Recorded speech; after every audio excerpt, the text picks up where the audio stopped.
একটা দোয়া শিখাই, আমার মুখে মুখে বলুন, ইয়া হাইয়ু ইয়া কাইয়ুম লা ইলাহা ইল্লা আনতা বিরহমাতিকা আস্তাগীস।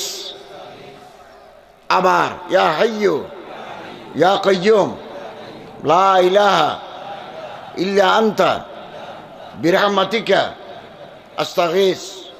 শেখুল ইসলাম আল্লামা হাফিজ ইবনে তাইমিয়া মজমুউল ফতোয়া কিতাবে লিখেছেন, কোন মুসলমান যদি ফজরের আজান দেয়, ওযু কালাম করে এই দোয়াটা 40 বার পড়ে, এরপরে ইমামের পিছনে ফজরের নামাজ আদায় করে, আল্লাহ আপনাকে একটা গুপ্তধন হাতে দিবেন। গুপ্তধন কি? এটা ইংরেজিতে বলে ট্রেজার ট্রুপ, হিডেন ট্রেজার। পুকুর খনন করার সময়, খাল খনন করার সময় পিতলের কলসি